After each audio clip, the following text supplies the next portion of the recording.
Kawhi's pregame Sports Center. That is at 7 Eastern. He'll be getting you set for those games. All right, let's stay with the NBA, fellas. Clippers crushed the Bucks by 24 without Paul George. LA, how we feeling after last night's performance? Everything we've been working on and frustrated about early on in the season, you can finally see it come together. Having a defensive mindset every single night. We held them to 105 tonight, so that's just a great defensive effort right there. I think we're just being more attention to detail. We're just playing hard from the first quarter to the fourth quarter. All right, Stephen A., after last night's game, we're thinking, who has the better chance to reach the finals? You think it's the Clippers after they made some moves or the Bucks? It's the Milwaukee Bucks. Max Kellerman, for simple arithmetic reasons. They only got one team they need to go through pretty much. The Western Conference is wide open, especially if, with the sole express purpose with the only exception, rather, is Anthony Davis if he's 100%. Then there's nothing to talk about. The Lakers will cakewalk to the finals. Outside of that, it's a crapshoot. I mean, when you look at the teams in the Western Conference, it's the Lakers, it's the Clippers, it's the Jazz, it's the Denver Nuggets, it's the Portland Trail Blazers, it's the Phoenix Suns. You just look at how loaded the Western Conference is with the Dallas Mavericks being an outside threat and what have you. We can't ignore that. In the Eastern Conference, it's about Milwaukee, Brooklyn, and Philly. Period. We can look at Miami. We can look at Boston as having an outside chance and stuff like that. But it really comes down to Milwaukee, Philly, and, of course, Brooklyn being the number one team. And what if Brooklyn has to face one of them before the other? See, I don't know if Milwaukee and Philly would have to go against each other before they face Brooklyn. Because then, from an arithmetic perspective, mathematical perspective, then obviously that would be different because that would be similar to what you have to go through in the Western Conference. But I'm not anticipating that.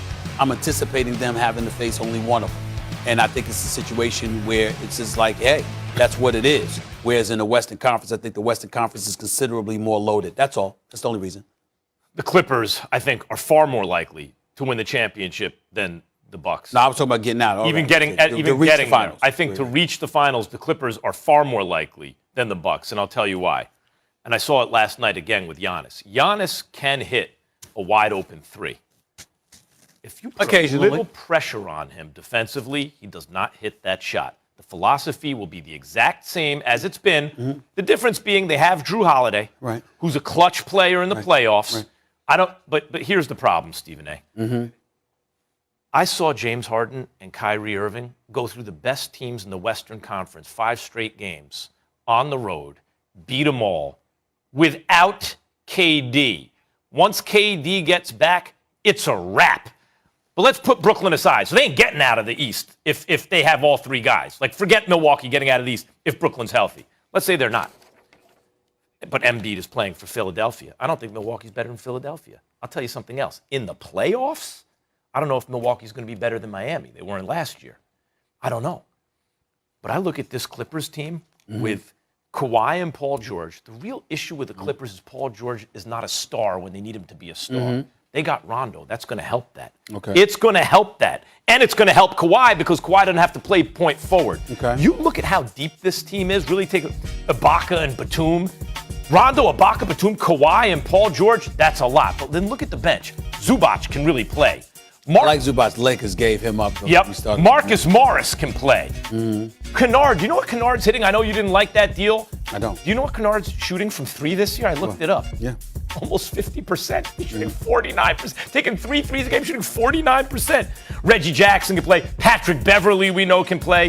What about this kid? Man, he's good. Like, they have they go 11 deep on the Clippers for real with 11 dudes who can play and a real all-star quality starting 5.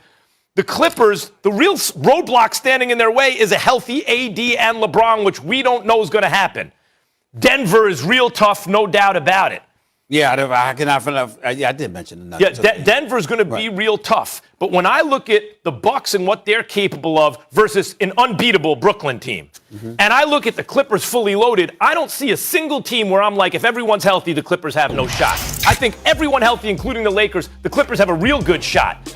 If everyone's healthy in the East, Milwaukee has no shot. Milwaukee's never going to get by that Brooklyn team. Forget that. Well, I understand that mode of thinking, but we're coming from two different angles. I totally understand you're saying if everybody's healthy. I'm just thinking about the number of teams in the West that you have to compete with compared to what you have to compete with in the Eastern Conference. You have a top 3, and then there's everybody else. In the Western Conference, you have a top 6, top 7. And because of that, I think the road to prosperity is significantly tougher coming out of the West than it's going to be out of the Eastern Conference. That's the only reason why I say the Bucks have an easier path. It's not that ultimately if you face Brooklyn, Brooklyn's going to be easy than everybody. I'm picking them to win it all. I'm just simply saying that when you look at the road that you have to travel to get to that, I'm thinking it's far more difficult, just round by round, for the Clippers, I anticipate, than it would I'll be give you something else. For the Milwaukee Bucks. You know who I think matches up best with Brooklyn out of the West? I think it's actually the Clippers.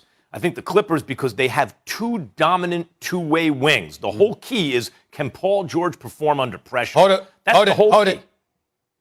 With all due respect, and I love me some Paul George, one of my favorite people in the world, and I think he's a damn good player. And Kawhi Leonard is a silent assassin. We all know that, but I think he could elevate his level of leadership. Here's the bottom line. Don't need to with Rondo. Here's the bottom line. You don't get to call them great two-way players after they let Jamal Murray drop 40 in a Game 7. They are. You're going to say they're not great two-way players? No, Kawhi? what I'm saying to you is this. You're the man. It's a berth to the conference finals on the line. And not only do you lose, y'all fold offensively. Defensively, Jamal Murray dropped 40 on game, man. Yeah, it's a Game 7. It matters. After all the Game 7s or important games in Kawhi's career. Let me tell you something right now.